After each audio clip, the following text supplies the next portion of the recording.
On the back end of being on the other side of the world the last 2.5 weeks, chasing Bruce Springsteen around, rocking and rolling, but usually a slow time of the year. Certainly hasn't been for the Caps, for the Wizards, for the Terps.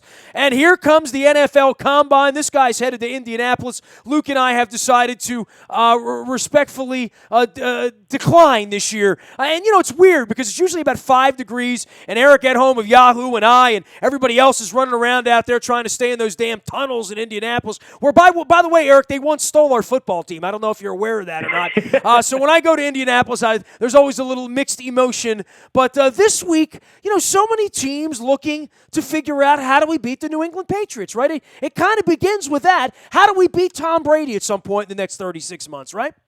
Oh, it's crazy to think that they have, roughly before any decisions are made in free agency, $60 million cap space and extra picks with a possible Jimmy Garoppolo trade on tap. So, they're not going away anytime soon. This isn't a case of, them having 20 free agents either. So you're right. I mean, watch what the other NFC or AFC East teams do. They'll load up on pass rushers and DBs, and it's the Tom Brady effect, I guess. Well, and then I opened WNST.net on Monday when I get back from Australia, and I see Cardinals D.E. Jones gets franchise tag, and I'm like, hey, that's the guy Bill Belichick gave away, and that's right, he gave the other guy away, Collins in the middle of the season, and he'll be the Brown. I mean, the two highest paid players on the Cardinals and the Browns are guys that Belichick just gave away.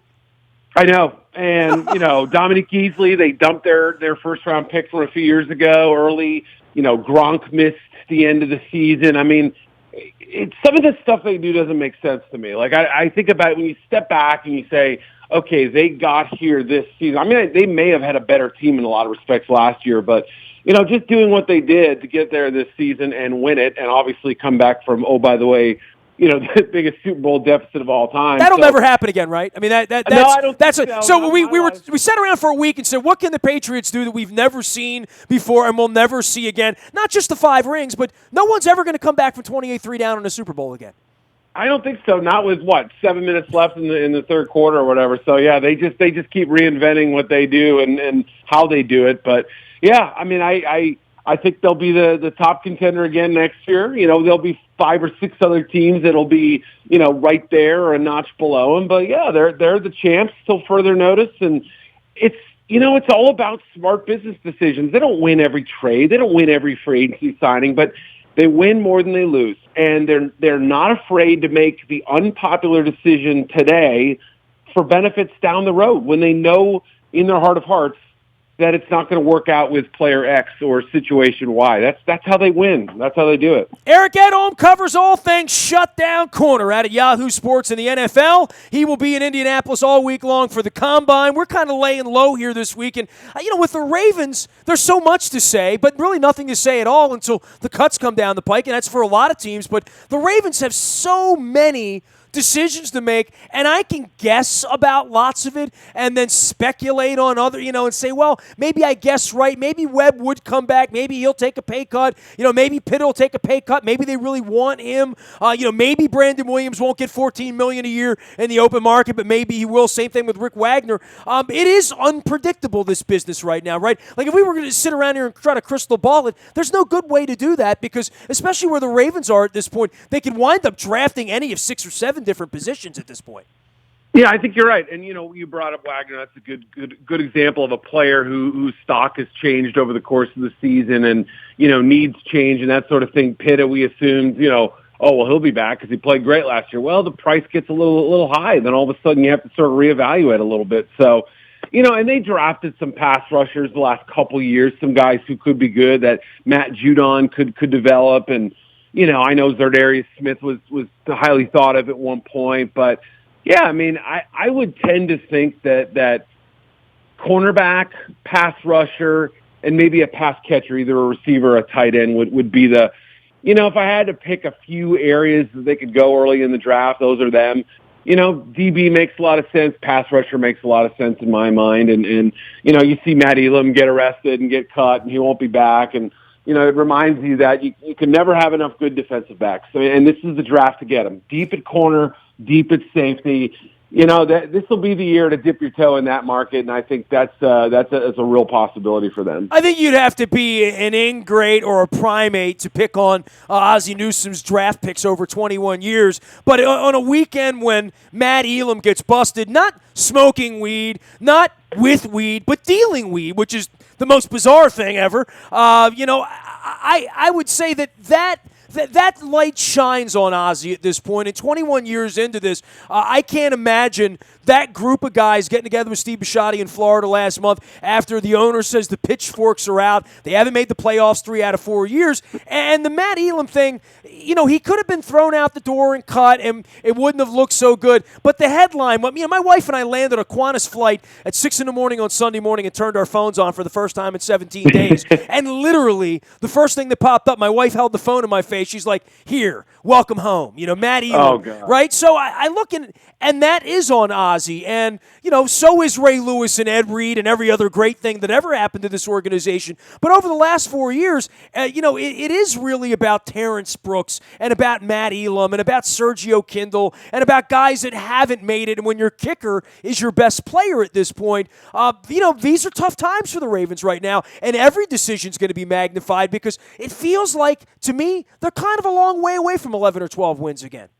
Yeah, I remember you and I were talking. I would have guessed it was probably around November, and the Ravens were making a push and all this stuff. And you were the first one, I think, who brought it to my attention. Hey, there's going to be pressure one way or another. Short of a Super Bowl title this past season, on Ozzie Newsome, on John Harbaugh, and on the rest of this team and the staff and everybody. And it didn't really dawn on me until we kind of got to the end of the season. I thought, you know what, you're right.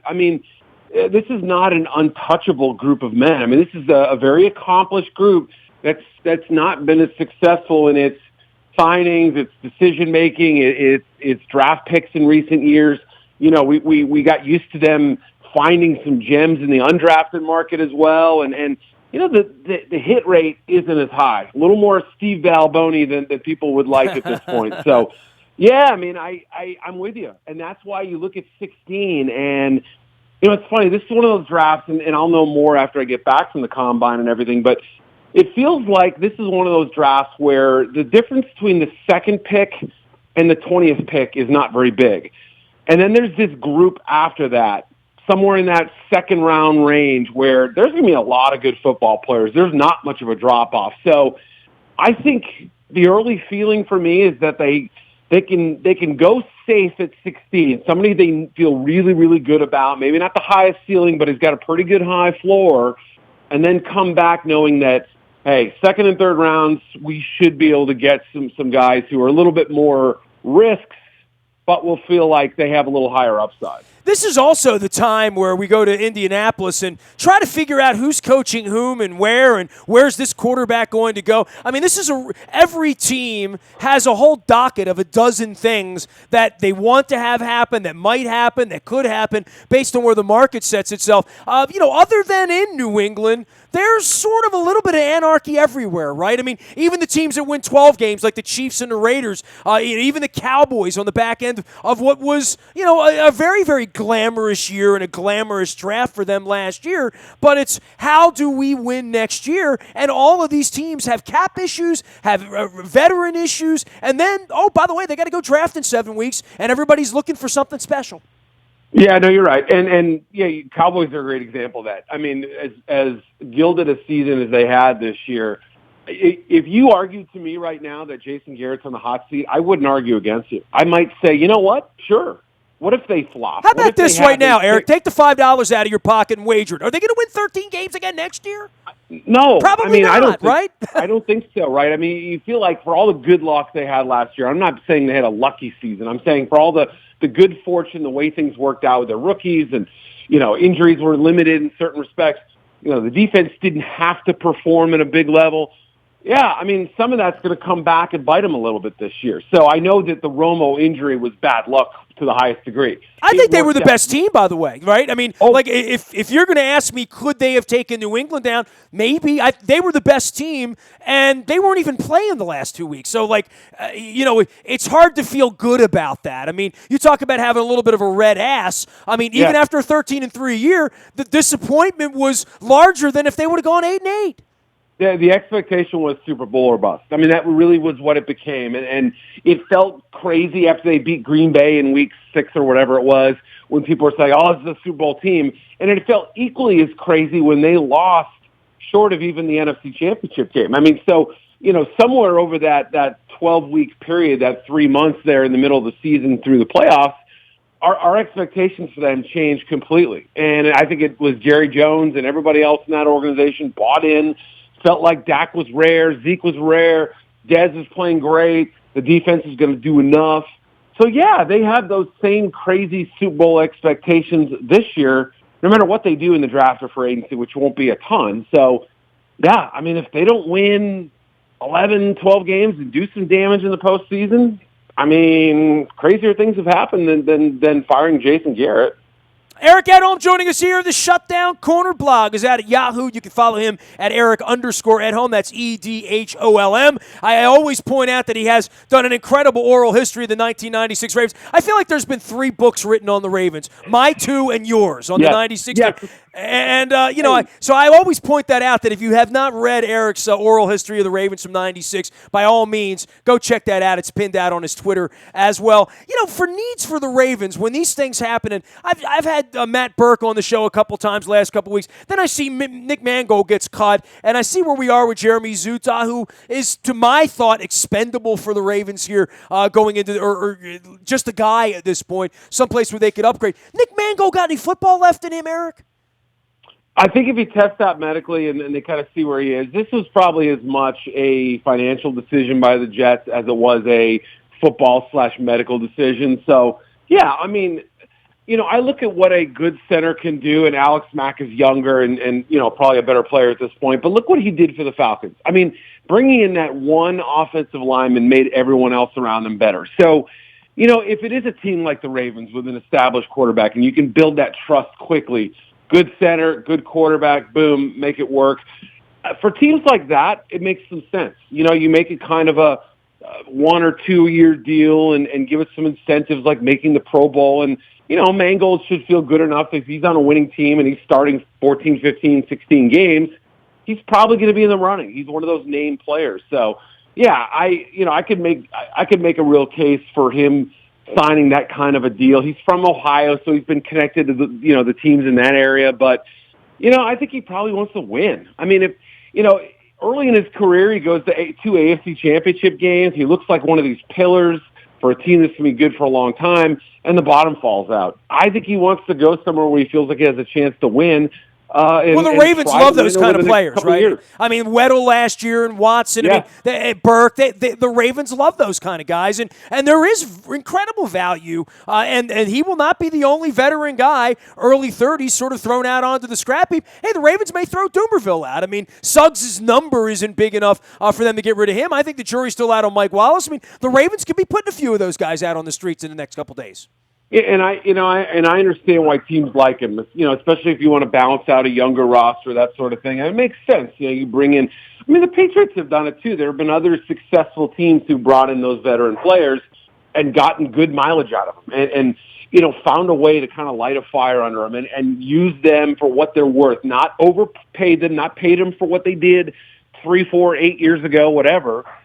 Yeah, if you're smart about the contract and build it in a certain way so you're not going to kill your cap or do any of that stuff, those kind of players can help. But as you pointed out, those are the guys that people let go, the ones who are entering their mid-30s and who have those big cap numbers. So you also have to be very mindful of what that deal looks like. Look, you wrote about quarterbacks this week out at Yahoo for the NFL Combine and these young guys. But before I get to this particular group, there is the Denver Broncos and the Houston Texans who have teams that are good enough to go to Super Bowls, win Super Bowls. Lord knows the Broncos did it with a very, very aging version of Peyton Manning and a not-so-good version of Osweiler. I guess those organizations tied together through Kubiak to some degree. Both went 9-7 this year. Both have defenses that are reputable, but both still look at and say, do we really have a quarterback around here? And a lot of franchises, Buffalo, a bunch of places, have to say, well, what are we going to do about that?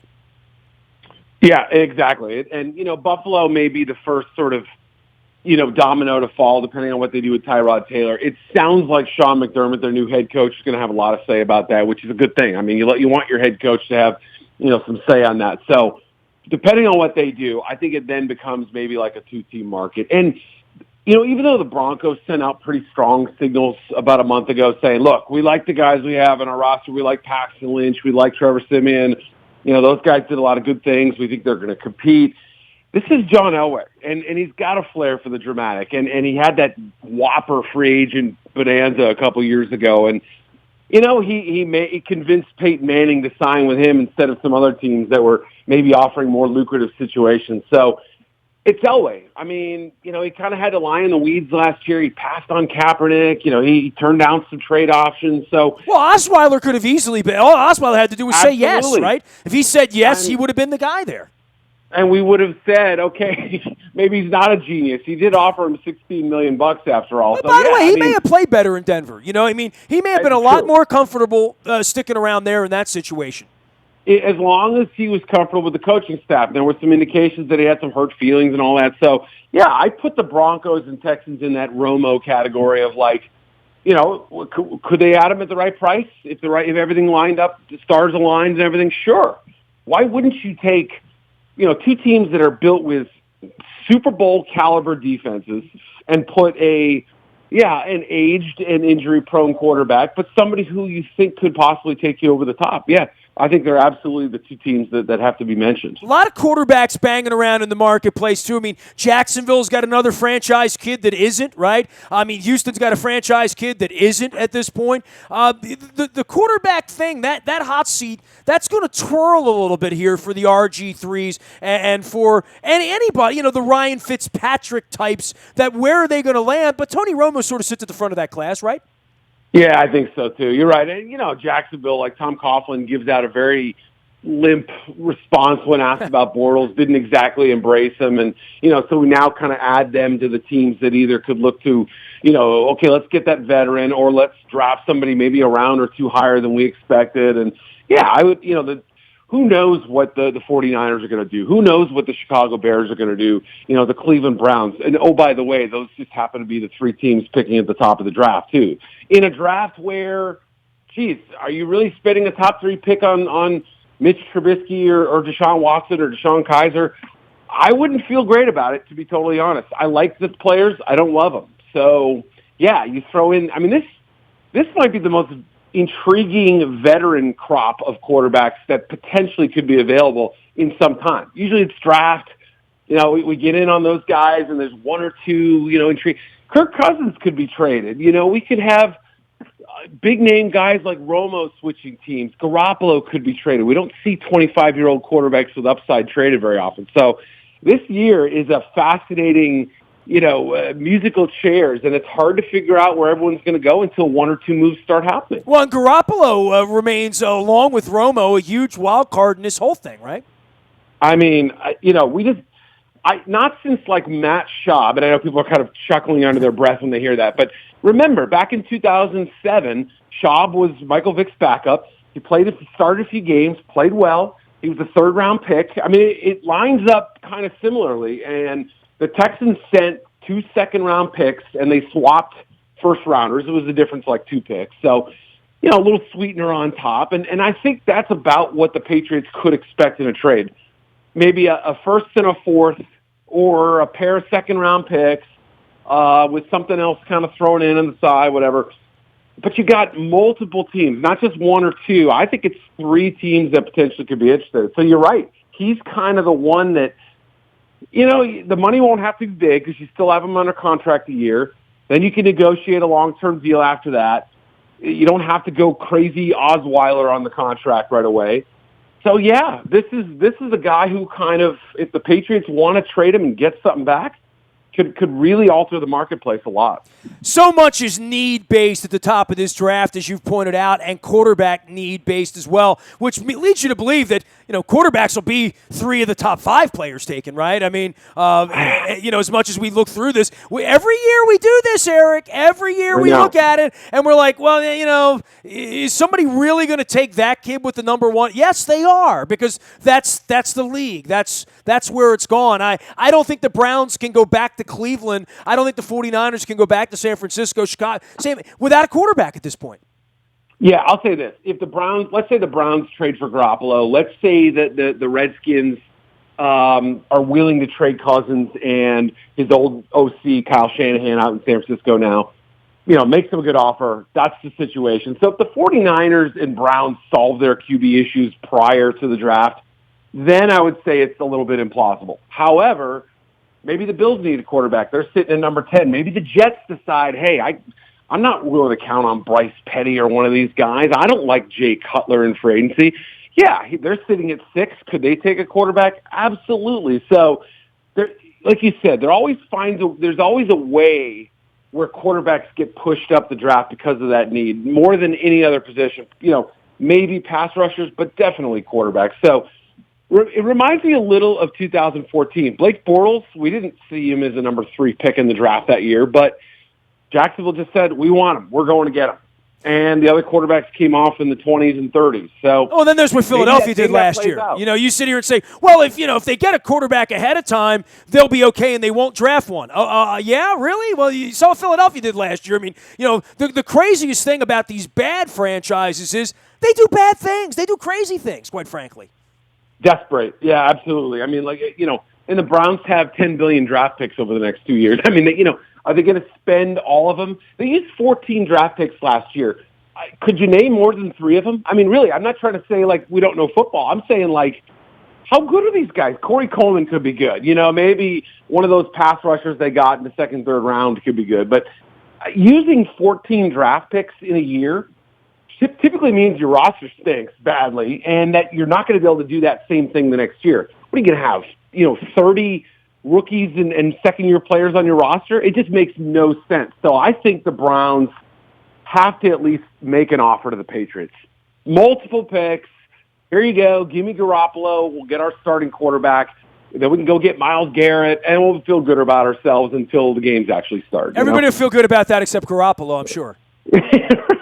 Hey, if they re-sign Terrell Pryor and Corey Coleman's a player, I mean, at least there's some pass catchers. But, yeah, I'm with you. It's other than Joe Thomas and a couple of receivers they got, it's hard to feel good about that situation. Dude, I leave Houston, I jump on a plane, I go to the other side of the world, I blink a couple times, I come back, and here we are. It's Combine already. It's free agency, and look out, we're coming for the draft in Philadelphia in 6 weeks. So lots of things to sort out. I will continue to stay in touch. By the way, I didn't ask you this last time, and you are taller on the radio, now that I've seen you in Houston. With that the base, or is that a 6-string? What is that on the front of the Twitter page here in the green and the blue? It is a guitar of some sort. I'm just not sure what it is.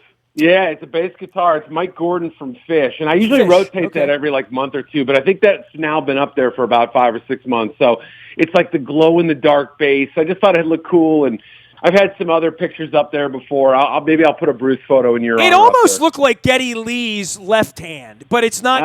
It's not Geddy Lee's guitar because I know enough about Geddy to realize Geddy doesn't play that. So, but I looked at it and I was like, it looks a little like Geddy. Then I looked at the strings and I'm like, that's not Geddy's guitar, but and I figured you're cool enough that you put Geddy on the front of your thing. I mean, I would love to put a Rush photo up there. Yeah, I would. I might. Yeah, I mean, maybe that'll be my next one, and I'll do it in your honor. Either Springsteen for the shows you just saw, or something for Rush. Well, my favorite Geddy Lee pictures aren't the ones that I'm in. They're actually the one night that they played the Royal Farms Arena. He wore the Oriole cartoon bird on a T-shirt.